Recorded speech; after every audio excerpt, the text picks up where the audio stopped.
शनि प्रदोष व्रत कथा। शनि प्रदोष व्रत को शनि त्रयोदशी व्रत भी कहा जाता है।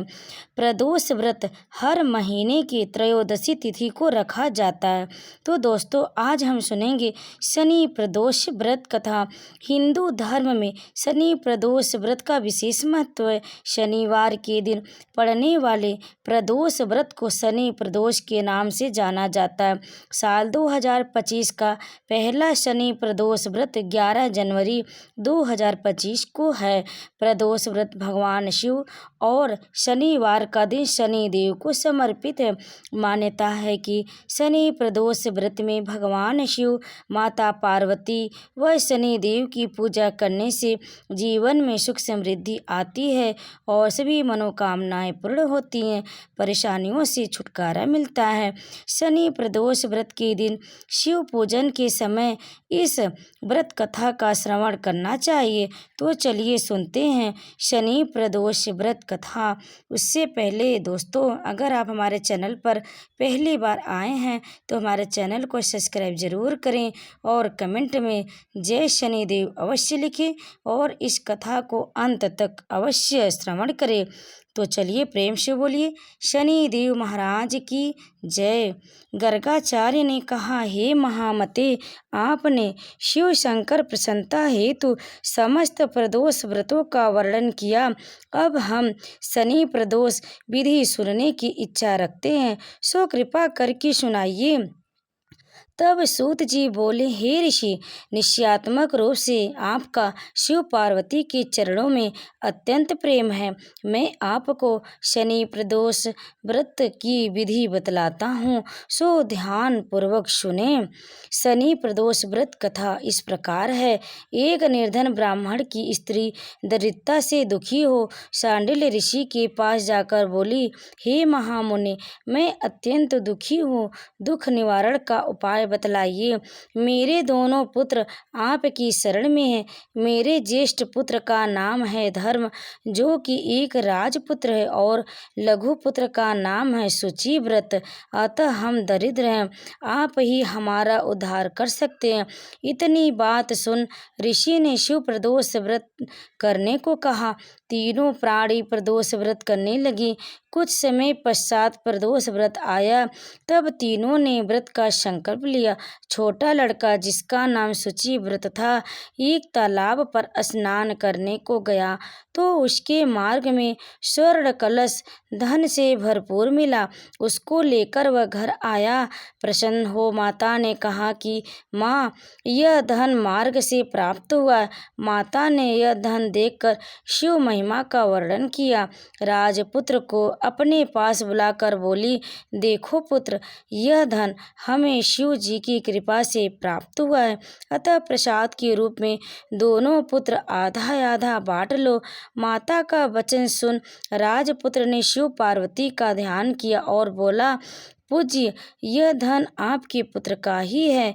माँ, इसका अधिकारी नहीं हूँ, मुझे शंकर भगवान और माता पार्वती जब देंगी तब लूँगा। इतना कहकर वह राजपुत्र शंकर जी की पूजा में लग गया। एक दिन दोनों भाइयों का प्रदेश भ्रमण का विचार हुआ। वहाँ उन्होंने अनेक गंधर्व कन्याओं को क्रीड़ा करते हुए देखा। उन्हें देख शुचिव्रत ने कहा, भैया, अब हमें इससे आगे नहीं जाना चाहिए। इतना कह शुचिव्रत उसी स्थान पर बैठ गया, परंतु राजपुत्र अकेला ही स्त्रियों के बीच में जा पहुंचा। वहां एक स्त्री अति सुंदर राजकुमार को देख मोहित हो गई और राजपुत्र के पास पहुंचकर कहने लगी कि हे सखियों, इस वन के समीप ही जो तुम्हारा वन है, तुम वहां जाकर देखो। भांति भांति के पुष्प खिले हैं, बड़ा सुहावन समय है, उसकी शोभा देख कर आओ। मैं यहाँ बैठी हूँ, मेरे पैर में बहुत पीड़ा हो रही है। यह सुन सभी सखियाँ दूसरे वन में चली गईं। वह अकेली सुंदर राजकुमार की ओर देखती रही। इधर राजकुमार भी कामुक दृष्टि से निहारने लगा। युवती बोली, आप कहाँ रहते हैं? वन में कैसे पत्ते पधारे। किस राजा के पुत्र हैं, क्या नाम है? राजकुमार बोला, मैं विदर्भ नरेश का पुत्र हूँ, आप अपना परिचय दें। युवती बोली, मैं विद्रविक नामक गंधर्व की पुत्री हूँ, मेरा नाम अंशुमती है। मैंने आपकी मन स्थिति को जान लिया है कि आप मुझ पर मोहित हैं। विधाता ने हमारा तुम्हारा संयोग मिलाया है। युवती ने मोतियों का हार राजकुमार के गले में डाल दिया। राजकुमार हार को स्वीकार करते हुए बोला कि हे भद्रे, मैं आपका प्रेमो उपहार स्वीकार कर लिया हूँ, लेकिन मैं निर्धन हूँ।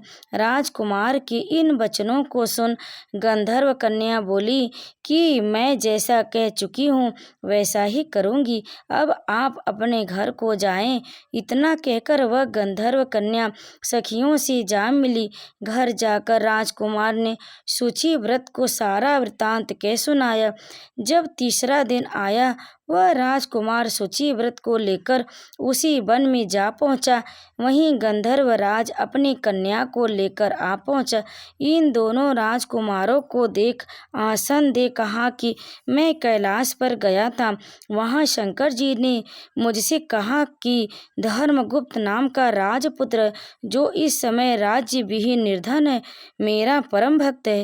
हे गंधर्व राज, तुम उसकी सहायता करो। मैं महादेव की आज्ञा से इस कन्या को आपके पास लाया हूँ, आप इसका निर्वाह करें। मैं आपकी सहायता कर आपको राजगद्दी पर बिठा दूंगा। इस प्रकार गंधर्व राज ने कन्या का विधिवत विवाह कर दिया।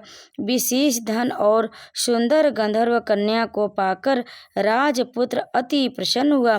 भगवत कृपा से वह समयोपरांत अपने शत्रुओं को दमन करके राज्य का सुख भोगने लगा। तो प्रेम से बोलिए शनिदेव महाराज की जय। और यह कथा यहीं पर समाप्त हुई। अब आइए सुनते हैं शनि प्रदोष व्रत की दूसरी कथा।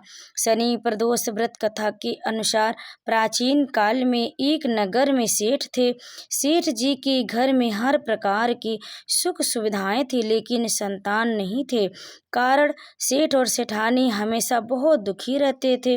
काफी सोच विचार करके सेठ जी ने अपना काम नौकरों को सौंप दी और खुद सेठानी के साथ तीर्थ यात्रा पर निकल पड़े। अपने नगर से बाहर निकलने पर उन्हें एक साधु मिले जो ध्यान मग्न बैठे थे। सेठ जी ने सोचा क्यों न साधु से आशीर्वाद लेकर आगे की यात्रा की जाए। सेठ और सेठानी साधु के निकट बैठ गए। साधु ने जब आंखें खोली तो उन्हें ज्ञात हुआ कि सेठ और सेठानी काफी समय से आशीर्वाद की प्रतीक्षा में बैठे हैं। साधु ने सेठ और सेठानी से कहा कि मैं तुम्हारा दुख जानता हूँ, तुम शनि प्रदोष व्रत करो, इससे तुम्हें संतान सुख प्राप्त होगा। साधु ने सेठ सेठानी को प्रदोष व्रत की विधि भी बताई और शंकर भगवान की निम्न वंदना भी बताई कि किस प्रकार से आप भगवान शिव को प्रसन्न कर सकते हैं। तो उस तरह से आप भगवान शिव को नमस्कार करें।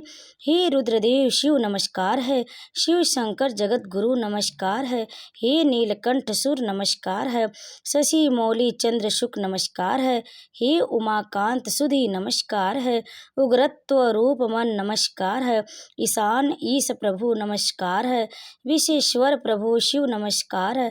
दोनों साधु ने आशीर्वाद लेकर तीर्थ यात्रा के लिए आगे चल पड़े। तीर्थ यात्रा से लौटने के बाद सेठ और सेठानी ने मिलकर शनि प्रदोष व्रत किया, जिसके प्रभाव से उनके घर एक सुंदर पुत्र का जन्म हुआ और खुशियों से उनका जीवन भर गया।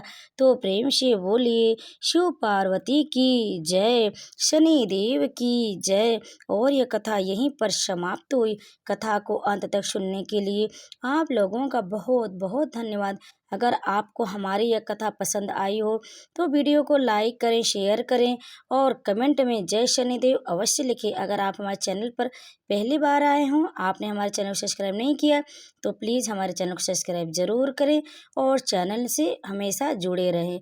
आप सभी पर भगवान शिव माता पार्वती कृपा सदैव बनी रहे। हर हर महादेव।